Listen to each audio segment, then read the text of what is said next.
23 मार्च 1931 आज पूरे 91 साल हो गए भगत सिंह, सुखदेव और राजगुरु के शहीद हुए। आज हम में से सब लोग भगत सिंह को जानते हैं, लेकिन मैं समझता हूं कि हम में से बहुत कम लोग ही इन्हें गहराई से जानते हैं। हम में से सभी लोग इनके बारे में यही जानते हैं कि भगत सिंह शस्त्रों और हिंसा पर विश्वास रखते थे, लेकिन मैं आपको बता दूं कि इनका विश्वास शस्त्रों से ज़्यादा किताबों पर था।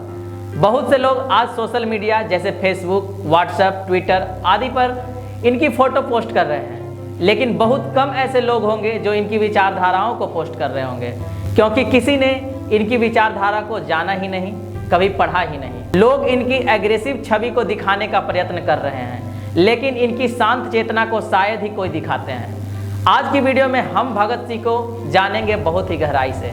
नमस्कार, मैं अंशु कुमार और आप देख रहे हैं प्राइम लाइव। भगत सिंह का नाम सुनते ही बहुत लोगों के मन में वेपन्स, वायलेंस जैसी छवि बनती है, लेकिन दोस्तों मैं आपको बता दूं कि उस जमाने में भगत सिंह को बहुत ही फायर्स इंटेलेक्चुअल कहा जाता था।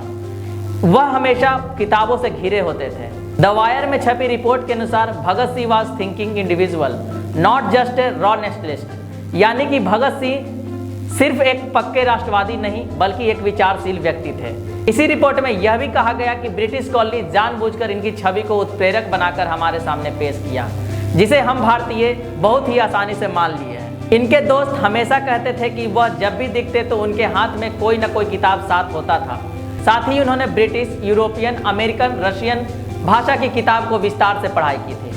ऐसा माना गया है कि भगत सिंह गिरफ्तार होने से पहले 250 से ज़्यादा किताबों और साथ ही जब वह 2 साल जेल में रहे थे, इन 2 सालों में लगभग 300 किताबों का अध्ययन किया। ना सिर्फ भगत सिंह को पढ़ने के लिए बल्कि उनकी लेख के लिए भी जाना जाता था। उनकी आर्टिकल्स कृति अकाली, वीर अर्जुन और प्रताप जैसी मैगजीन्स में छपते थे। भगत सिंह अक्सर कहा करते थे कि बम और पिस्तौल से क्रांति नहीं आती, क्रांति की तलवार विचारों की शान पर तेज होती है। शहीद आजम भगत सिंह का बहुत ही फेमस कोट है, by crushing individuals they can not kill ideas, यानी व्यक्तियों को कुचलकर उनके विचारों को नहीं मारा जा सकता। भगत सिंह की 3 मेजर आइडियोलॉजी हैं, सोशलिज्म, एथाइज्म, इंटरनेशनलिज्म। भगत सिंह 2 व्यक्ति कार्ल मार्क्स और लेनिन की विचारधाराओं से प्रेरित थे। भगत सिंह को दर्द होता था जब वह अपने समाज में गरीब तबके के लोगों को जैसे किसान, फैक्ट्री वर्कर्स और मजदूरों को देखते थे। यह हमेशा कहते थे, सूरा सो पहचानिए जो लड़े दीन के हित, पुर्जा पुर्जा कट मरे कभू न छोड़े खेत। अर्थात बहादुर वह है जो दीन दुखियों के लिए लड़ता है और भले ही उसका पुर्जा पुर्जा कट जाए, लेकिन वह मैदान छोड़कर नहीं भागता है। आज हम अंग्रेजों से आज़ाद हो गए हैं, लेकिन स्थिति पहले जैसी ही बनी हुई है। हम बात कर रहे हैं किसानों की स्थिति की, मजदूरों की स्थिति की और गरीबों की स्थिति की। इस संदर्भ में भगत सिंह का कहना था कि शोषण तो शोषण होता है। उस समय हम भारतीयों का मेजर गोल अपने देश को आज़ाद करना था, लेकिन भगत सिंह का मुख्य लक्ष्य गरीबों, किसानों को शोषण रहित बनाना था। उन्होंने कहा था कि शोषण तो शोषण होता है, चाहे वह ब्रिटिश करे या अपने देश के उच्च कुलीन वर्ग।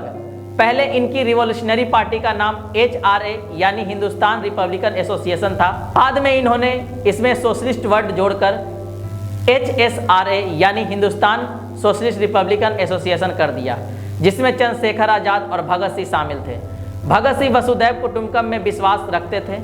इन्होंने 1924 में कोलकाता में छपने वाली मैगजीन मतवाला में इनकी एक आर्टिकल विश्व प्रेम यानी यूनिवर्सल लव छापा गया था।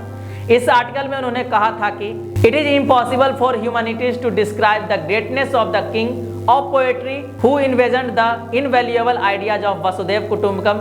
The whole earth is a family, it is the aspiration of one who has experience such universal love. उन्होंने अपनी कोट में कहा था कि यह कितना महान आदर्श है, हर किसी को अपना हो जाने दो, कोई भी अजनबी ना हो।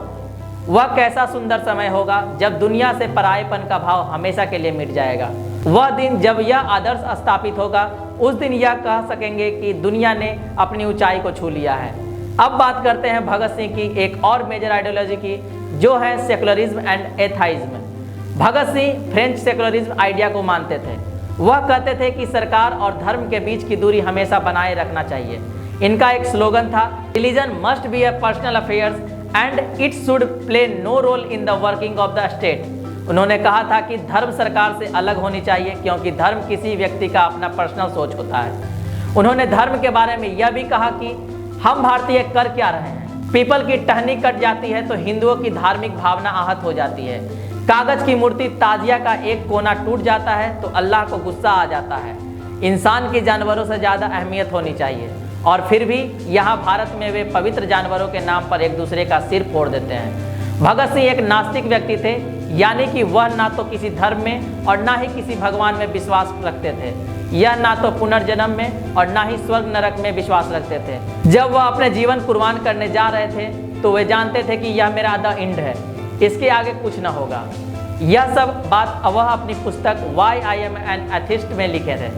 आज की वीडियो में बस इतना ही। अंत में मैं यही कहना चाहूँगा कि इनकी शहादत को अपने प्रचलिता का जरिया ना बनाएं, इनकी विचारधाराओं को अपनाएं। धन्यवाद।